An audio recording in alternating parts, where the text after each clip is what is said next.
De quoi allons-nous parler dans cette vidéo? Nous allons parler de changement. Plus précisément, nous allons parler de croissance. C'est un sujet qui est peu abordé, n'est pas assez abordé selon moi dans le reconditionnement de la douleur étroit.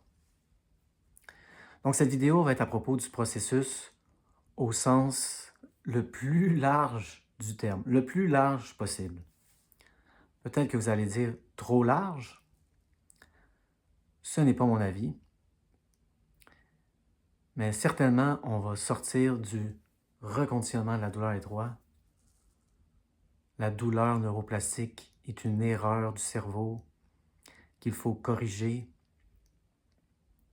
Si on réussit à la corriger, elle va être éliminée et là on peut retourner, vaquer à nos vieilles occupations, à notre vieille vie. Peut-être que c'est vrai pour certaines personnes, ce n'était pas mon cas. Peut-être parce que justement j'étais un cas extrême. Moi, j'étais dans mon lit à ne plus bouger. J'étais paralysé, je ne bougeais plus, de par ma fatigue, de par ma douleur. Donc peut-être que j'étais un cas extrême. Aux grands mots, les grands remèdes, peut-être. Je ne sais pas si ça vous parle, mais pour moi, ça fait partie du processus, ce dont je vais parler aujourd'hui. Donc pour en parler, nous allons nous servir de 3 personnes. Qui sont ces 3 personnes? C'est une bonne question. Je me la pose souvent. Qui sont-ils? Qui suis-je? Pour commencer, on va parler de lui. Hein? Regardez-le. Qui est-ce? Qui est-il? Est-ce moi? Selon le gouvernement, oui.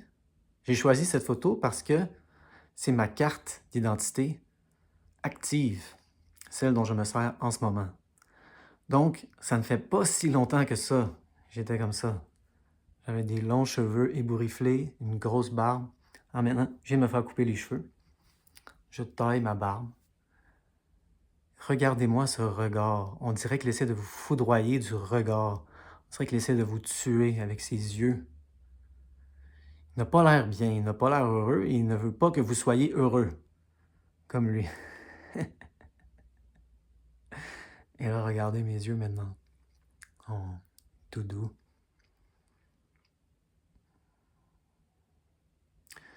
Donc, est-ce moi? Était-ce moi? Ça, c'était moi il n'y a pas si longtemps que ça. Et là, lui, si on lui demandait ce qu'il veut, il nous répondrait, ce que j'aimerais ultimement, c'est ne plus être en douleur. C'était son plus grand rêve. Si on lui demandait, qu'est-ce que tu veux? Je veux juste ne plus être en douleur. Et ça, j'en ai déjà parlé. Le subconscient a beaucoup de difficultés à s'imaginer un négatif. Comment imagine-t-il ça? Ne pas être en douleur. Douleur avec un X rouge, il faut avoir une vision positive. Lui, c'est ça qu'il aurait dit. Je veux ne plus être en douleur. C'était son rêve. Et là, moi, dans un sens, je suis la réalisation de son rêve. Je ne suis pas en douleur. Je ne suis pas en douleur. En ce moment, je ne suis pas fatigué. Je n'ai pas de brouillard cérébral. Je n'ai aucune douleur dans mon corps. Donc lui, s'il pouvait se réveiller dans ma peau, il serait tellement heureux. Il se mettrait à pleurer. Oh mon Dieu! Je ne suis plus en douleur. Je ne suis plus en douleur. Je ne suis plus en douleur. Il serait tellement heureux. Je peux seulement imaginer le choc, comme ça, d'être catapulté comme ça, dans mon corps, dans ma vie. Il pleurait de joie. Mais pendant combien de temps? Pas longtemps. Une demi-journée. très tôt, il réaliserait ce que ça implique, ne plus être en douleur. Qu'est-ce que tu veux dire? On travaille maintenant. Je vais aller travailler tantôt. Moi, je fais 2 sortes de travail. Je travaille même pas tant d'heures que ça comparé à la personne moyenne. Qu'est-ce que tu veux dire, on travaille? Qu'est-ce que tu veux dire, on fait un cours à l'école? Qu'est-ce que tu veux dire, on fait des vidéos YouTube? J'aime même pas ça être pris en photo. Je n'ai presque pas de photos de moi, de lui, à cette époque. Les photos d'identité, justement, parce qu'on n'a pas le choix, ça. Il faut se soumettre un peu aux lois de la société. Il faut s'identifier. J'ai très peu de photos de moi, de lui, à cette époque. Il n'aimait pas être pris en photo. On prenait une photo de lui, on prenait comme ça l'appareil, supprimer, supprimer. Qu'est-ce que tu veux dire? On fait des vidéos YouTube. Il s'écroulerait comme un château de cartes en quelques instants. Il irait comme ça se recroqueviller dans son lit en boule et il adopterait toutes ses vieilles stratégies. Douleur, fatigue. Qu'est-ce que tu veux dire? Stratégie. La douleur est une stratégie? Dans mon expérience, oui. C'est la meilleure façon qu'il a réussi à gérer une situation difficile. Il n'avait pas les bons outils. Il a utilisé cette stratégie. Ici, il était catapulté dans ma vie comme ça. Après une demi-journée comme ça, à s'exclamer « Je ne suis plus en douleur, je ne suis plus en douleur. » La douleur reviendrait. La douleur reviendrait. Ah, aller travailler, faire un cours à l'école, faire des vidéos, parler aux gens. Parle aux gens, j'aime pas ça parler aux gens. Et là, moi, dans un sens, je pourrais me considérer supérieur à lui. La semence, et là, moi, je suis l'arbre. Je suis majestueux comparé à une petite semence. Je suis de loin supérieur. Mais je suis dans la même situation exactement par rapport à un moi futur. Moi aussi, j'ai des objectifs ou des rêves. Et probablement qu'ils sont extrêmement naïfs. Comme lui, son rêve, c'était de ne pas être en douleur. Donc oui, j'ai une vision pour mon futur, mais c'est probablement l'équivalent de ne pas être en douleur. Très naïf, très limité, parce qu'on ne sait pas où les choses s'en vont. Ça va être probablement plus large, plus complexe que je ne peux l'imaginer. Mais c'est attirant. Parfois, j'ai une image et là, je me dis, j'aimerais ça être déjà là. Mais c'est le même concept. Si je me réveillais, si on me catapultait là, si je me réveillais comme ça dans cette situation, je serais heureux une demi-journée. Et là, je réaliserais tout ce que ça implique. Qu'est-ce que tu veux dire? Il faut faire ci. Qu'est-ce que tu veux dire? Il faut faire ça. Et là, je ne sais même pas ce que ces choses sont. Probablement des choses qui me font extrêmement peur. Je ne suis pas prêt. C'est un thème que je vais explorer de plus en plus. Être prêt. Je ne suis pas prêt comme ça à être catapulté dans cette vie. Je m'écroulerais comme un château de cartes en peu de temps. Est-ce que cette personne est supérieure à moi? Non. Différents stades de développement. J'ai hésité à produire une image comme ça, à mettre ici, mais elle serait probablement naïve. Je vais en sortir une image ultime, encore plus loin. L'image ultime, pour moi, ça c'est personnel. On vient tous d'endroits différents, vous ne venez pas de là, vous n'allez pas peut-être au même endroit que moi, mais je vais vous parler de mon image ultime, où j'aimerais me rendre. Mais où, dans un sens, je suis déjà. Ça, on va en parler. Donc, dans un sens, tout est un processus de changement et il n'y a rien qui est supérieur à quelque chose d'autre. Il n'y a même pas de choses séparées. Il y a la semence qui devient un arbre, mais il n'y a pas d'arbre sans semence. L'arbre n'est pas supérieur à la semence. Et là, l'arbre produit des fruits. C'est pour ça qu'il faut être prêt. Si on demande à la semence de produire des fruits, elle n'est pas prête. Et là, l'arbre produit des fruits. Le fruit mûrit. Et là, le fruit, c'est une de nos étapes préférées, ça. Un bon fruit rouge. Mûr. Et lui, il a longtemps travaillé dans des vergers. Pour faire pousser des fruits, il y a un travail à faire. On a fait ce travail plusieurs années. Il faut couper les branches pour avoir l'optimisation comme ça de l'arbre. Pruning, c'est ça en anglais. Ensuite, il faut faire ce qu'ils appellent thinning. Il y a 3 pommes, 3 fruits qui poussent. Et là, il faut passer comme ça et faut enlever le fruit du milieu pour que les deux, comme ça, aient plus de place à pousser. Donc, il y a un travail à faire pour porter des fruits, pour qu'ils soient le plus gros, le plus juteux possible. On aime ça comme ça. Hein? Et ça, c'est excitant. C'est notre étape préférée. Mais là, le fruit, on le mange, comme ça, il passe à travers la digestion, ou le fruit, s'il n'est pas cueilli, le fruit tombe. Et là, le fruit qui a mûri se met à pourrir, le fruit pourrit. Et là, ça, c'est une de nos étapes qu'on aime le moins. L'étape de la putréfaction. Mais là, dans le fruit, il y a de nouvelles semences et ça continue.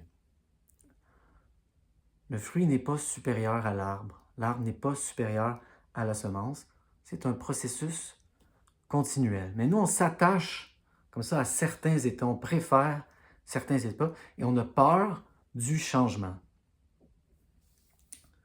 Je vais lire une citation. Je l'ai déjà lue une fois dans une vidéo, mais elle est si bonne, une bonne citation, on peut l'utiliser plus d'une fois.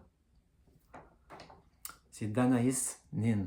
Pour moi, cette citation est la citation ultime de mon processus du reconditionnement de la douleur. Ça représente tellement bien ce qui m'est arrivé. La citation va comme suit. 21 temps où demeurer à l'étroit dans un bourgeon était plus douloureux que d'éclore. 21 temps où demeurer à l'étroit dans un bourgeon était plus douloureux que d'éclore. Lui, il voulait rester dans le bourgeon, dans le condo, si on veut le faire en métaphore, à l'étroit comme ça. Il voulait seulement ne plus être en douleur dans le condo. Parce que c'est, n'utilisons pas l'expression douleur, c'est inconfortable. Changer, c'est inconfortable la croissance. La croissance et la putréfaction, surtout la putréfaction, l'étape de la mort, inconfortable. Et donc, on veut rester comme ça dans le confort du bourgeon, mais à un moment donné, on atteint ce que j'appelle moi le point d'absurdité. Ça fait plus mal rester dans le bourgeon que de se soumettre à l'inconfort du changement, à l'inconfort de la croissance. On est loin d'Alan Gordon.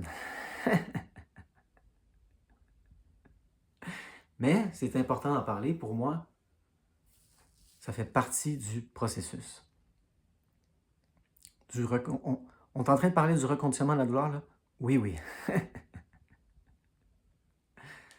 Et là, si on veut aller encore plus large, c'est le problème dans la vie en général souvent, mais donc évidemment dans le reconditionnement de la douleur, c'est qu'on s'identifie à certains états, certaines formes.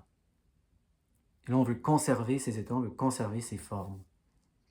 Mais la vie, c'est de l'énergie comme ça qui passe de forme en forme.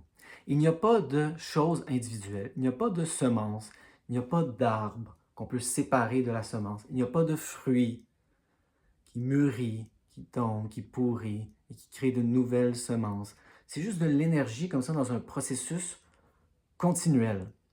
Mais un des grands mécanismes de la douleur chronique et de l'espèce d'inconfort généralisé aussi de l'Occident, c'est que on préfère certains états et là, on ne veut pas passer à travers certaines phases du processus et on résiste. Sinon, on veut que les choses restent comme ça. Le courant de la vie essaie de passer, de glisser comme ça à travers nous et là, on s'accroche certaines phases du processus.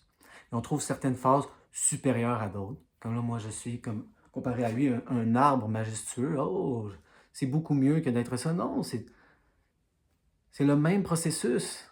C'est la même énergie qui était dans lui, qui est dans moi en ce moment, qui va aller dans quelque chose d'autre. Peut-être que moi, en ce moment, j'ai une vision que je trouve meilleure, mais peut-être que l'énergie va aller dans quelque chose que moi, j'appelle pire. Ah non, non, ça, oui, ça, je veux aller là, mais là, je veux pas aller là. Oh, non, non, je résiste, je résiste. Je veux pas aller là. Oh, ça serait horrible. Ça serait très inconfortable d'aller là. Je veux pas aller là. Mais peut-être que l'énergie va aller là. Et on résiste, au lieu de laisser glisser à travers nous.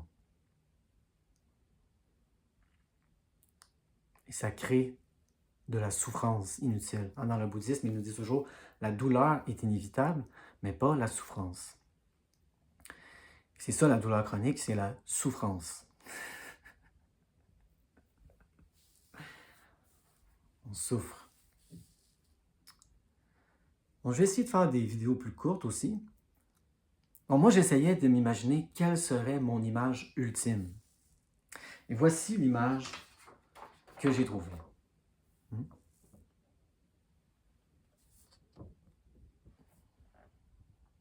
Qui est-il? Qui est-ce? Est-ce moi? Les sages se posent cette question depuis des siècles. Je ne sais pas ce qui se trouve ici, je ne sais pas ce qui se trouve là. Et lorsque je pense à l'image ultime, pour moi, c'est l'image qui me vient en tête. C'est l'image de celui qui laisse tout glisser à travers lui. Et moi, c'est la même chose. On me catapulte comme ça, dans cet état. Je ne réagis pas bien, je ne gère pas bien. Qu'est-ce que tu veux dire? Tu laisses tout glisser à travers toi. Moi, j'ai des préférences. Je préfère ces états-là. Ah oui, ça, je les veux, je veux m'accrocher. Et là, je rejette certains états. Non, non, ça, j'en veux pas. Va-t'en. Et là, lui, tu laisses tout glisser à travers toi. Ah, je serais pas capable, comme ça, de me rendre à cet état. Et souvent, j'ai tendance à penser à cet état comme quelque chose de supérieur, de mieux, que je n'ai pas encore atteint, parce que je ne suis pas prêt. Il y a une façon de voir ça comme ça, mais il y a une autre façon de voir, où dans un sens, comme nous disent certains bouddhistes, on est déjà là, et tout est le Bouddha. Hein? Lui, c'était Bouddha. Toi, tu es déjà Bouddha? Oui, dans un sens. Et là, tous les visages que l'on a comme ça sont des masques de l'éternité. Il n'y a pas de temps, donc dans un sens, on est déjà là. Ça rejoint le message ultime du reconditionnement de la douleur, qui est une expression québécoise, hein, déjà correct. Vous êtes déjà bien, vous êtes déjà là. Parce que beaucoup de gens se disent, oui, c'est ça, je veux, si on utilise la métaphore du nirvana, je veux atteindre le nirvana. Je veux atteindre l'illumination. Comme quelque chose d'ailleurs, de plus tard. Quand vas-tu atteindre l'illumination? Oh, pas aujourd'hui en tout cas. Je suis pas prêt. Plus tard. Mais où peut-on atteindre le nirvana? Quand peut-on atteindre le nirvana?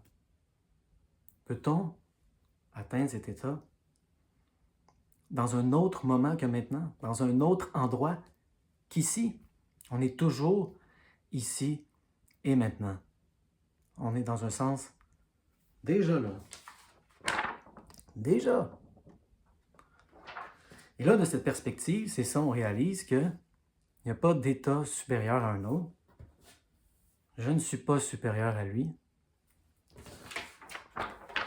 Lui n'est pas supérieur à moi. Nous sommes tous déjà le Bouddha. Parce qu'il n'y a pas de temps. Le temps, dans un sens, c'est fait pour que tout n'arrive pas en même temps, justement.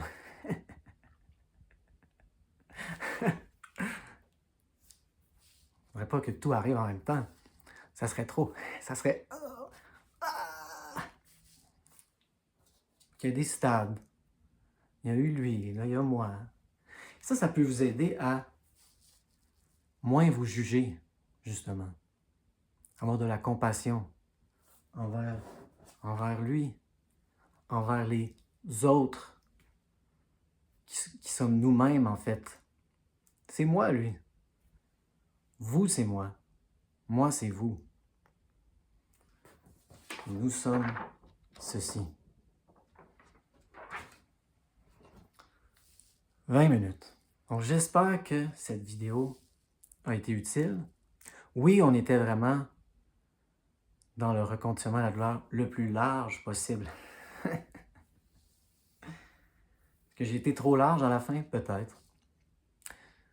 C'était ma vision plus personnelle. Et là, c'est à vous de voir quelle est cette image pour vous qui vous aide à avoir plus de compassion, moins de jugement. Dire, ah, pourquoi? Je ne vais pas aller trop là. On va revenir au reconditionnement de la douleur. Revenons. Et toi, moi, je suis Simon en ce moment. Est-ce que ça m'aide, ça, dans mon reconditionnement de la douleur? Oui. Pourquoi je suis en douleur? Pourquoi je ne suis pas prêt encore à être comme ça? Et là, je pourrais le juger, lui.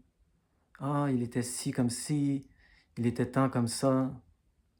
Mais c'est juste une autre étape de l'énergie en mouvement. Il n'est pas supérieur, il n'est pas inférieur. Il n'est pas supérieur ou inférieur. Certains même disent que c'est ça qui se passe à l'illumination. On ne reste pas comme ça dans une espèce de nirvana abstrait, hors de l'expérience. On revient dans l'expérience. Peu importe c'est quoi votre image. On revient une limace qui rampe sur le sol.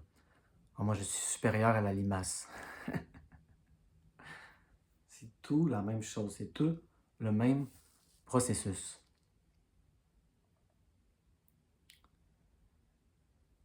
Et moi, tout ça, croyez-le ou non, ça m'a énormément aidé dans mon reconditionnement de la douleur étroit. Donc, j'espère que ça peut vous aider. Dans le reconditionnement de la douleur étroit, j'ai envie de vous dire, vous êtes déjà correct, vous êtes déjà rétabli.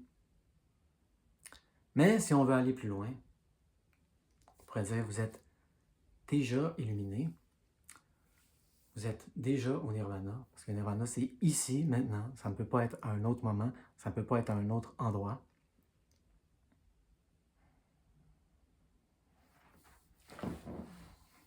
Et il n'y a rien à faire ou à accomplir. On peut seulement